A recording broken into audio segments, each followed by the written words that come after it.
Ever feel like everyone throws around the word success, Hmm. but no one really tells you what it means? Yeah. Success can be It's kind of this, a bit of a chameleon. yeah, It changes its colors depending on who you ask. exactly. Hmm. And so that's why I'm excited about today's deep dive. Okay. We're going to be looking at this lecture outline called The Key Components of Success in Business, Relationships, and Life. Right. And the best part is it doesn't just focus on one area, like business or relationships or personal growth. Yeah. It really acknowledges that creating a life that feels fulfilling across the board is what true success is all about. And what's really refreshing about this lecture is that it starts by challenging that traditional idea Okay. that success equals wealth or achievements. Right. Instead, it emphasizes meaningful progress, in all areas of your life. So it's not just about climbing the corporate ladder Exactly. or having a fat bank account. Yeah. It's about, creating a life where you feel happy and fulfilled and connected in all aspects. And one of the first things that the lecture talks about is having a clear vision for what you want to achieve. Okay. And it uses Elon Musk as an example. Oh, interesting. And, he might be a bit of a polarizing figure. Yeah. But you can't deny that the guy has a knack for setting ambitious goals. He definitely does not shy away from big ideas, that's for No, sure. it doesn't. But I think what's interesting here is how he actually puts those ideas into action. Yeah. The lecture emphasizes the importance of setting smart goals. Yes. Goals that are specific, measurable, achievable, relevant, and time-bound. Right. And you can really see that in Musk's approach. Absolutely. Think about Tesla and his vision for sustainable energy. Yeah. It's not just some vague idea. No. He's broken it down into concrete steps and timelines. That's a fantastic point. You can have the biggest, most audacious vision in the world, Right. but if you don't translate that into actionable steps, Yeah. it's likely to remain just a dream. And that's where this concept of SMART goals comes in. Okay. It provides a framework for taking those big ideas Yeah. and turning them into manageable milestones. And it's not just about setting those goals, is it? No. It's also about having the tenacity to stick with them, Yes. even when things get tough. Yeah. Because, let's face it, life rarely goes according to plan. That's where adaptability comes in, and the lecture actually uses the example of how businesses had to pivot during the COVID-19 pandemic. Oh, that's a great example. Think about how restaurants shifted to takeout. Right. Gyms started offering online classes. Amazing. Entire industries had to completely reimagine their operations. It really is incredible how much people were able to adapt and innovate in the face of such a huge disruption. I know, it's amazing. I mean, who could have predicted that we'd all be attending virtual happy hours Right. and working from our living rooms Yeah. for months on end? Exactly. And while the pandemic was a particularly dramatic example, the truth is that setbacks are inevitable in any area of life. Oh, yeah, for sure. Whether it's a business deal that falls through, Right. a relationship that hits a rough patch, Yeah. or a personal goal that takes longer than expected to achieve. Totally. Resilience is key. Okay, so having a plan is important, Yes. but being able to roll with the punches Yeah. is just as crucial. Absolutely. And this brings us to another key component of success, Okay. that the lecture highlights clear communication. Oh, yeah.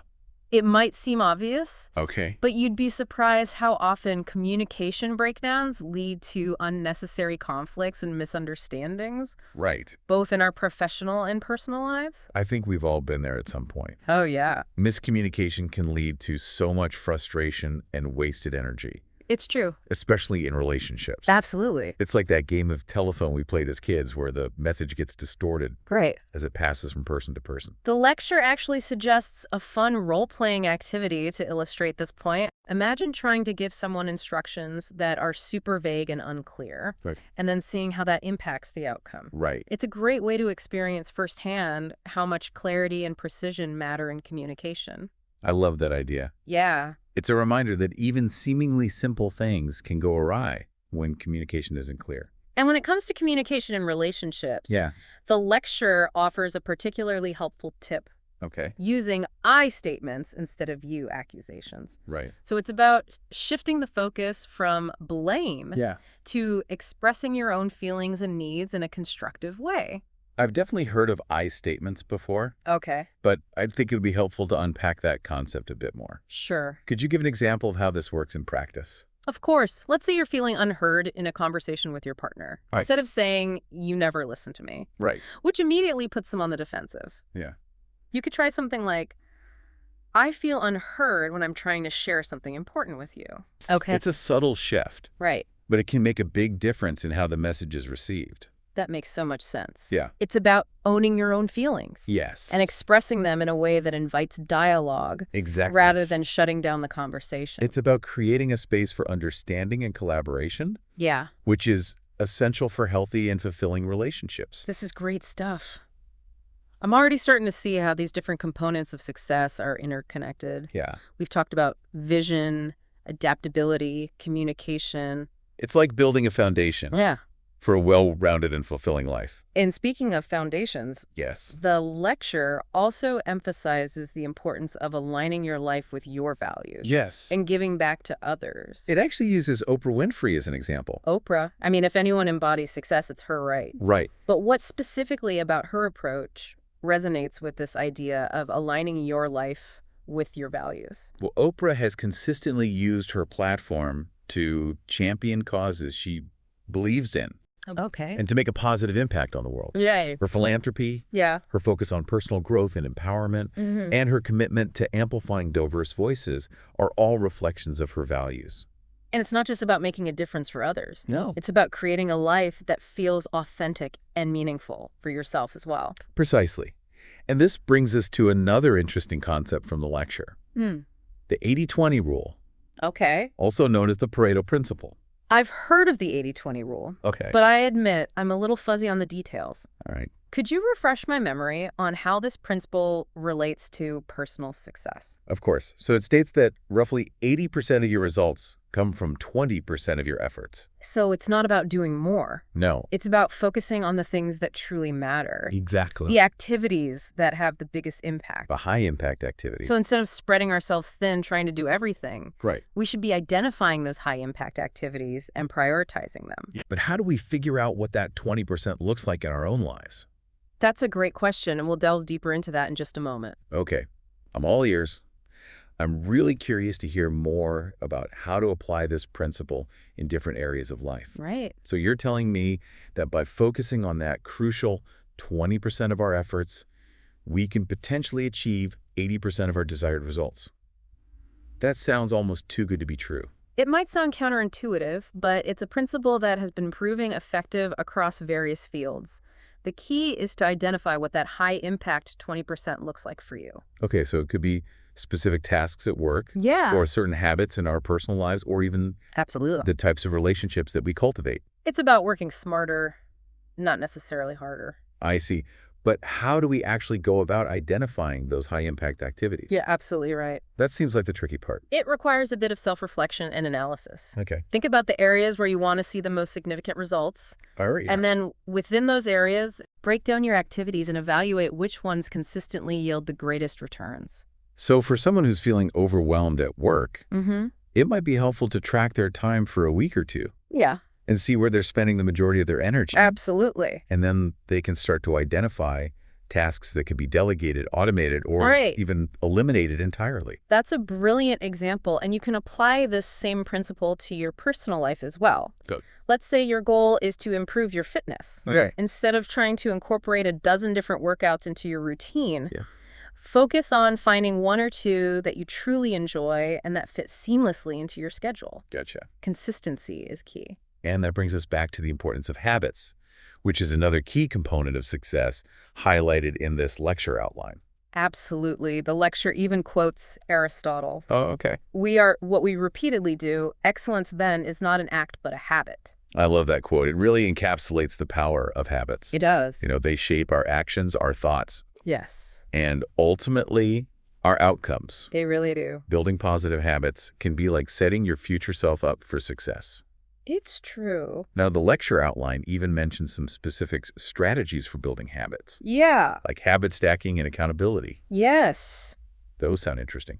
Could you elaborate on those a bit more? Certainly. So habit stacking is a technique where you attach a new habit to an existing one. Okay. It leverages the power of association and makes it easier to incorporate new behaviors into your routine. Okay. So, for example, if you already have a habit of drinking coffee every morning, Right. you could add a new habit of meditating for 5 minutes right after you finish your coffee. That's a great idea. It takes the pressure off of trying to create a whole new routine from scratch. Exactly. And what about accountability? How does that play into habit formation? Accountability provides that external motivation and support to stay on track. Gotcha. It could be as simple as telling a friend about your goal or joining a group with similar aspirations. Having someone to check in with can make a world of difference when it comes to staying consistent. It's like having a built-in cheerleader to encourage you along the way. Exactly. I definitely find that having someone to share my goals with helps me stay motivated and focused.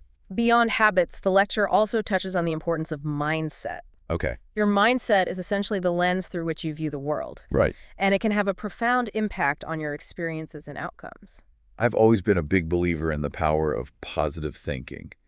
But what specifically does the lecture say about cultivating a mindset that supports success? It emphasizes the power of optimism Okay. and focusing on what's going well in your life. So practicing gratitude. Yes. Practicing gratitude is a fantastic way to shift your perspective Okay. and start noticing the good things, Right. even amidst challenges. I see. The lecture even suggests taking a moment each day to write down 3 things you're grateful for. Hmm. It's a simple exercise, but it can have a surprisingly powerful impact on your overall well-being.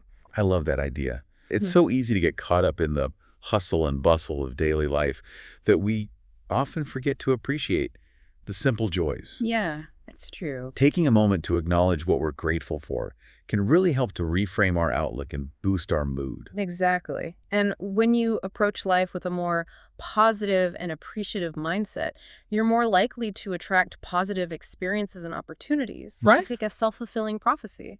Okay, so we've covered vision, adaptability, communication, habits, and mindset. Yes. It feels like we're getting a pretty comprehensive picture of what it takes to build a successful and fulfilling life. And yet there's one more crucial element the lecture highlights: Okay. finding your purpose and giving back. Ah, yes, Oprah and her incredible impact on the world. But what does it really mean to find your purpose? It seems like one of those phrases that gets thrown around a lot, Right. but can be difficult to grasp. It's true that finding your purpose can feel like a daunting task, but it doesn't have to be. Okay. It's about identifying what lights you up, Yeah. what makes you feel truly alive and engaged, Yeah. and then finding ways to align your actions with those passions. Right. It's about using your unique talents and experiences to make a positive contribution to the world, however big or small. So it's not necessarily about having some grand, life-altering mission. No, not at all. It could be as simple as volunteering in your community, Exactly. mentoring a young person, or even just being a supportive friend or family member. That's a great point. Purpose doesn't have to be grandiose or flashy. Yeah. It's about finding meaning and fulfillment in what you do Right. and using your gifts to make a difference in the lives of others. And the beautiful thing is that when you find that alignment between your actions and your values, Mhm.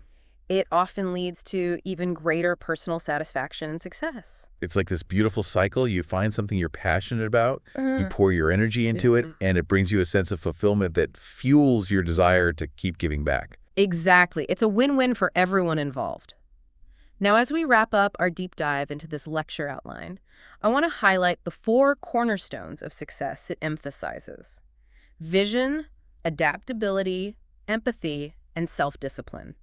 Those are some powerful pillars to build upon. They are. Vision to guide you, adaptability to navigate challenges, empathy to connect with others, and self-discipline to stay focused and committed. And remember, success isn't a destination. Right? It's a journey. It's about continuous growth learning Yeah. and striving to become the best version of yourself. So as you reflect on this lecture outline, I encourage you to consider, what does happiness mean to you?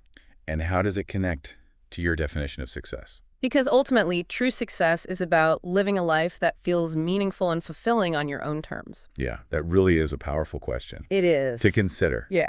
You know, it challenges us to look beyond Yeah. like those external markers of success Absolutely. and really connect with Right. what truly matters to us Yeah. on a deeper level. It's so easy to get caught up in comparing ourselves to others. Right. Or chasing after those societal expectations of what success should look like. Yeah, for sure. But this lecture reminds us that True fulfillment comes from Yeah. defining success on our own terms Okay. and creating a life that aligns with our values and aspirations. It's about finding that sweet spot where our passions, Yes, our talents, and our purpose exactly. all intersect. It's about crafting a life that feels authentic and meaningful, Right. not just checking off boxes on someone else's list. I like that.